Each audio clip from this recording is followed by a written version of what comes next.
जरा शांत बसा.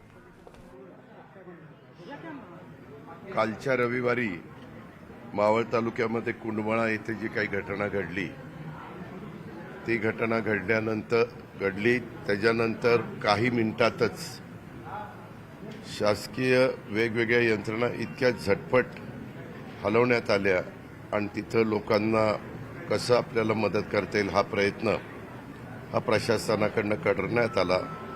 मग त्याच्यामध्ये लोकप्रतिनिधी सुनील शेळके असतील, जिल्हाधिकारी असतील, मुख्य कार्यकारी अधिकारी असतील, इतर आमच्या वेगवेगळ्या विभागाची टीम असेल, ह्या सगळ्याच टीमनी त्यामध्ये अतिशय जलद गतीनं सगळ्या गोष्टी केल्यामुळं अनेकांना त्याच्यातून आपण बाहेर काढू शकलो, अनेकांचा जीव आपण वाचू शकलो. परंतु दुर्दैवाने 4 लोकांना ह्याच्यामध्ये प्राण गमवावे लागले.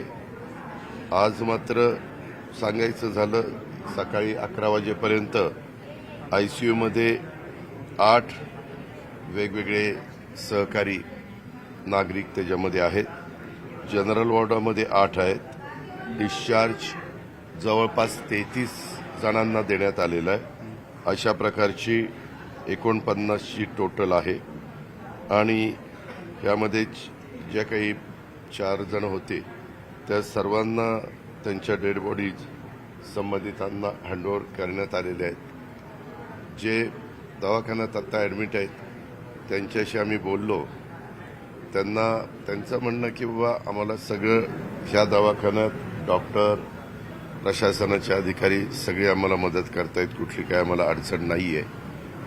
फक्त ज्या गोष्टी राज्य सरकारच्या वतीनं जाहीर करण्यात आलेल्या आहेत त्या तातडीनं पूर्ण करण्यात याव्यात. आणि काही जण दिल्लीवरून आहेत तर त्यांचं म्हणणं की बाबा म्हणजे पत्नी आणि माझे भाऊ हे त्यांना फ्रॅक्चर झालेलं आहे आणि ह्यांना तर दिल्लीला जायचं आहे, तर आम्हाला दिल्लीला कसं आम्ही जाणार, तिथं पण जायचं आहे, इथं पण हे करायचं आहे. डॉक्टर म्हणले ह्या दोघांना 7 ते 8 दिवस लागतील. 7 ते 8 दिवस झाल्यानंतर त्यांना विमान आम्ही उपलब्ध करून देऊ. त्या विमानातनं जे 2 पेशंट आहेत की जे विमानात बसून दिल्लीपर्यंत जाऊ शकतील अशी प्रकारची परिस्थिती निर्माण होईल असं डॉक्टरांचं म्हणणं आहे. आज इथं जे ICUमध्ये ठेवलेले आहेत अजून 1 दिवस त्यांना ICUमध्ये ठेवावं लागेल.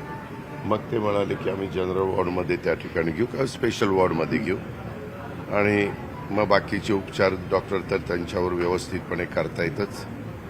आणि काही त्यांच्या इतर गोष्टी त्यांनी सांगितल्या काहींनी, त्या पण व्यवस्थितपणे सरकारच्या वतीनं पार पाडल्या जातील. त्यामध्ये मी स्वतः गार्डियन मिनिस्टर म्हणून लक्ष घालीन, परंतु जिल्हाधिकारी, आमचे मुख्य कार्यकारी अधिकारी, आमचे आमदार सुनील शेळके इथल्या प्रांतावर जबाबदारी दिलेले प्रांत पण सतत ह्यांच्या सगळ्यांच्या संपर्कामध्ये.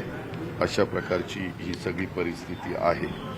मृतांची मदत काही आदेश काढले होते तरी देखील एवढ्या मोठ्या संख्येने लोक तिथं जमली, पुलाची दुर्घटना झाली. नेमकं प्रशासनात कोण गांभीर्याने हे आज मंत्रिमंडळामध्ये देखील चर्चा झाली. पत्रकार मित्रांनो, कधी तुमच्या माझ्या महाराष्ट्रामध्ये मे महिन्यामध्ये मोठ्या प्रमाणावर पाऊस पडलेला आपण कधी पाहिलेला नव्हता. 7 जूनला मृग नक्षत्र निघाल्यानंतर पावसाची परिस्थिती वाढत जाते. त्यावेळेस भुशी डॅम असेल, आपल्या विशेषतः मावळ असेल, आपला माळशेज घाट असेल, आपला मुळशी असेल, बोरवेला असेल, या सगळ्या जुन्नर, खेड, आंबेगाव या सगळ्या भागामध्ये सह्याद्रीचा दऱ्याखोऱ्याचा हा सगळा परिसर, डोंगरांचा परिसर, धरणांचा परिसर आणि त्याच्यामुळे इतके मोठ्या प्रमाणावर धबधबे निर्माण होतात, झरे निर्माण होतात. लोक रविवारचा शनिवारचा दिवस असल्यानंतर फिरायला म्हणून बाहेर पडतात. वास्तविक आता जिथं महाराष्ट्रात इतर पण ठिकाणी, मी आता ह्या गोष्टींचे ह्या स्थळांची नावं घेतली, परंतु सातारा, कोल्हापूर, सांगली ह्या सगळ्याच भागामध्ये, महाराष्ट्रातल्या सर्व भागात, इव्हन कोकणामध्ये सिंधुदुर्ग, रायगड, रत्नागिरी, ठाणे वगैरे या सगळ्या भागामध्ये अशा पद्धतीचं निसर्ग सौंदर्य लोकांना पाहायला मिळतं. त्याच्यामुळे लोक तिथं आकर्षित होतात. मी आत्ता काहींना विचारलं की तुम्ही दिल्लीवरून मग हा स्पॉट कसा तुमच्या लक्षात आला. ते म्हणले आम्ही रीळ बघितलेले होते. मोठ्या प्रमाणावर वेगवेगळे जण रीळ तयार करतात आणि त्याच्यामधनं यांच्या पाहण्यात आलेलं होतं. आणि काहींनी असं सांगितलं की आम्ही चिंचवडमध्ये राहतो, आम्ही पिंपरीमध्ये राहतो, अर्ध्या तासाच्या अंतरावर होतं आणि म्हणून आम्ही त्याला प्राधान्य दिलं. काही जण म्हणले की तिथून दर्शनाच्या करता तो क्रॉस करून पलीकडे दर्शनाला जातात, त्याकरता देवाच्या दर्शनाच्या निमित्तानं त्या ठिकाणी आम्ही गेलेलो होतो. असं प्रत्येकाने आपापल्या परीनं सांगितलं. परंतु त्याची कॅपॅसिटी नसताना फार मोठ्या प्रमाणावर नागरिक त्याच्यावर राहिले गेले आणि त्याच्यातनं ही सगळी दुर्घटना घडली. वास्तविक अनेक ठिकाणी प्रशासनाने हे धोक्याचं ठिकाण आहे, इथं कुणी थांबू नये किंवा येऊ नये अशा पद्धतीनं सांगितलं तरी देखील संख्या जास्त झाली तर पोलिसांचं पण ऐकलं जात नाही. कारण पोलीस देण्याच्या करता देखील मर्यादा आहेत. कारण ॲट ए टाईम पाऊस पडल्यानंतर सगळीकडेच पर्यटक तिथं भेटी द्यायला वाढतात. आणि आपल्याकडे मे महिन्यात कधी पाऊस 100 वर्षात पडलेला नव्हता. म्हणजे जो 25 मे नाही, साधारण 20 मे पासून जो सुरू झाला, म्हणजे 20, पण 25 मेला तो जास्त पडला. 25 मेला तर काही भागामध्ये पत्रकार मित्रांनो तुम्हाला आश्चर्य वाटेल, त्या भागाची सरासरी 14 इंच आहे आणि त्या दिवशी 13 इंच पाऊस पडला. म्हणजे असा पाऊस जुनी लोक सांगतात 80-90 वर्षाची कधीच आम्ही पाहिलेला नव्हता. आणि जलसंपदा विभागाकडे आमच्या रेकॉर्ड असतं, तिथं पण आम्हाला ते पाहायला मिळालं. दुसरी गोष्ट, आज पुन्हा कॅबिनेटमध्ये याबद्दलची चर्चा झाली. याबद्दल माझ्याकडं लोकप्रतिनिधी सुनील शेळक्यांनी पुलाची मागणी केलेली होती. त्या पुलाच्या करता पण मी मंजुरी दिलेली होती. टेंडर पण निघालेलं होतं आणि ते टेंडर मला वाटतं 2-3 दिवसातच फायनल होणार होतं. टेंडर 10 तारखेला त्याची वर्क ऑर्डर झाली. अशा प्रकारची परिस्थिती आहे.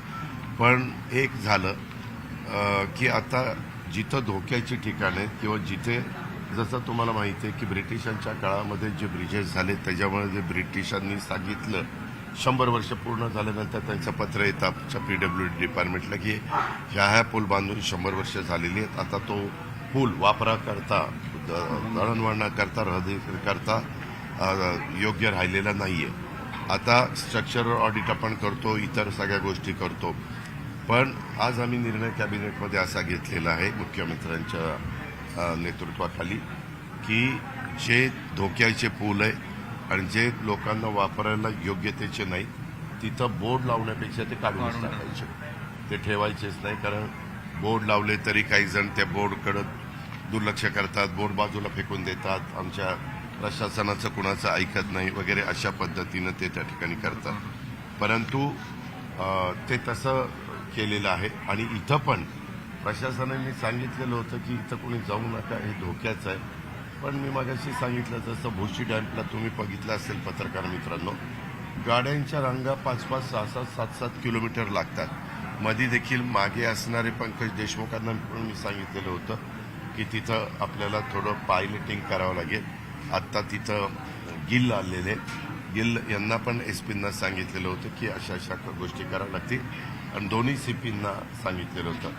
उद्या आता पिंपरी चिंचवडमध्ये मुख्यमंत्र्यांनी आणि देहूला पण काही कार्यक्रम आहे, त्याच्यावर मुख्यमंत्री महोदय येणारच आहेत. पण या सगळ्याच्या संदर्भामध्ये ही घटना अतिशय गंभीरतेने घेऊन हे जे आज ज्यांच्या पेशंटशी आम्ही बोललो ते सगळे म्हणले प्रचंड गर्दी होती. आम्हाला असं वाटलं की आम्ही तिथं आता पलीकडे जाऊ, परंतु मधी बोजा इतका वाढला, इकडचं ते कॉन्क्रीटचं ते सगळं तुटलं, त्याच्यावर ते मधी गेलं. पहिल्यांदा तर अशा पद्धतीची माहिती मिळाली की खूप मोठं जीवितहानी तिथं झालेली असावी. परंतु नंतर तो अंदाज येत गेला आणि नंतर ह्या सगळ्या गोष्टी निवळत गेल्या. पण तुम्ही खरोखरीच सांगतो, ह्याच्याकरता आम्ही जी कमिटी केलेली आहे जिल्हाधिकाऱ्यांच्या अध्यक्षतेखाली, त्यामध्ये जिल्हाधिकारी आहेत, आमचे उपवन संरक्षक ते एक आहेत, पोलीस उपायुक्त गुन्हे शाखेचे आहेत, अधीक्षक अभियंता PWDचे आहेत, अधीक्षक अभियंता पाटबंधारे जलसंपदा विभागाचे आहेत आणि आमचे निवासी उपजिल्हाधिकारी हे त्या ठिकाणी त्याचे सदस्य सचिव असतील. अशा प्रकारची ही आमची कमिटी दादा, आहे. या ते पर्यटन कमिटी आम्हाला लवकरच अहवाल देईल आणि हा पूल कोसळण्याच्या दुर्घटनेचं गांभीर्य लक्षामध्ये घेऊन हे तातडीनं पावलं उचललेली आहे आणि तो अहवाल आल्यानंतर त्याच्या संदर्भात पुढच्या काही ज्या गोष्टी त्यांच्या शिफारसी असतील त्या प्रकारे सरकार पर्यटन स्थळांवरती जाण्यासाठी काही आचारसंहिता असली पाहिजे किंवा धोरण शासनानं केलं पाहिजे सिक्युरिटीच्या संदर्भातलं किंवा बरोबर आहे. entry fee परंतु काही ठिकाणी जिथं अजिबात गेलं नाही पाहिजे अशा ठिकाणी देखील पर्यटक तिथं जातात, तिथं चढतात, तिथं दरी असते किंवा तिथं धबधबा असतो, तिथं खाली उभ्या राहण्याचा प्रयत्न करतात. ही गोष्ट देखील तेवढीच खरी आहे, ही आपल्याला नाकारता येत नाही. पण आता आम्ही ह्या झालेल्या घटनेच्या वरून मी आत्ता सांगितलं तशा प्रकारचा निर्णय घेतलेला आहे की हे जिथं धोक्याचं असेल तिथले हे सगळे ब्रिज काढायचे, बाकीच्या पण ब्रिजचं स्ट्रक्चर ऑडिट करायचं आणि त्याची कॅपॅसिटी वगैरे सगळ्या गोष्टी तपासून घ्यायच्या. ठीक आहे, काय आता जातो. इथे जे जखमी झालेले होते त्यांना बघायला उपमुख्यमंत्री अजित पवार हे रुग्णालयामध्ये गेलेले होते. मावळच्या कोंडामाळ्याचा ब्रिज लोखंडी कोसळला आणि त्या 4 जणांचा मृत्यू झाला. अनेक जण गंभीर जखमी झाले. त्यांना भेटायला गेलेले होते उपमुख्यमंत्री अजित पवार.